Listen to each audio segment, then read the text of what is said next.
बेटा कहाँ थे तो वो झट से कहता कि दोस्तों के साथ था। एक दिन बेटा जब बहुत देर से आया तो बाप ने कहा कि बेटा आज हम आपके दोस्तों से मिलना चाहते हैं। बेटे ने फौरन कहा कि अब्बा जी इस वक्त? अभी तो रात के 2 बजे हैं। ऐसा करते हैं कि कल चले जाते हैं। बाप ने अपने बेटे से कहा कि नहीं बेटा, अभी और इसी वक्त चलते हैं, आपके दोस्तों का पता तो चले। चुनांचे बाप अपने बेटे को साथ लेकर उसके दोस्त के घर की तरफ रवाना हो गए। जब उसके घर पहुंचे और दरवाजा खटखटाया तो काफी देर तक कोई जवाब न आया।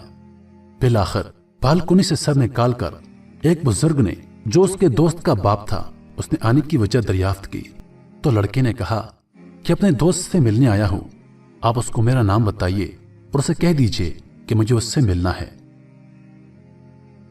दोस्त के बाप ने जवाब दिया, इस वक्त? मगर वो तो सो रहा है। लड़के ने कहा कि अंकल आप उसको जगाइए, मुझे उससे बहुत जरूरी काम है।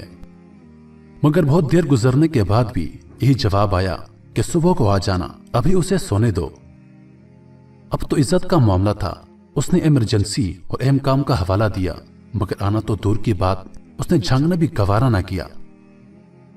बाप ने बेटे से कहा कि चलो बेटे, अब मेरे एक दोस्त के पास चलते हैं जिसका नाम खैरदीन है। बाप अपने बेटे को साथ लेकर एक गांव की तरफ रवाना हो गया। दूर सफर करते हुए अजानों से जरा पहले वो एक गांव पहुंचे और खैरदीन के घर का दरवाजा खटखटाया, मगर जवाब ना आया। बिलाखिर उसने जोर से अपना नाम बताया कि मैं फलां हूं, मगर फिर भी दरवाजा साकत और कोई हरकत नहीं थी। अब तो बेटे के चेहरे पे भी फातिहाना मुस्कुराहट आ गई, लेकिन उसी लम्हे लाठी की ठक ठक सुनाई दी और दरवाजे की जंजीर और कुंडी खोलने की आवाज आई।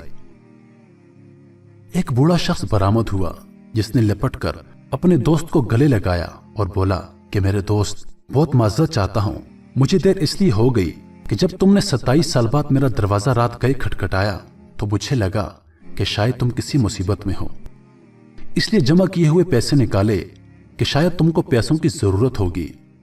फिर बेटे को उठाया कि शायद तुमको बंदों की जरूरत होगी। फिर मैंने सोचा कि शायद कोई फैसला करना होगा, इसलिए अपने पग उठा लाया हूं। अब सब कुछ तुम्हारे सामने है, पहले बताओ कि किस चीज की जरूरत है।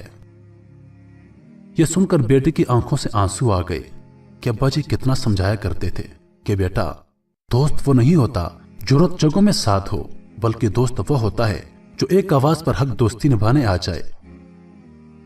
मेरे प्यारे दोस्तों, आज भी कई नौजवान ऐसी दोस्तियों पे अपने वालिदैन को नाराज करते हैं, बाप के सामने अकड़ जाते हैं।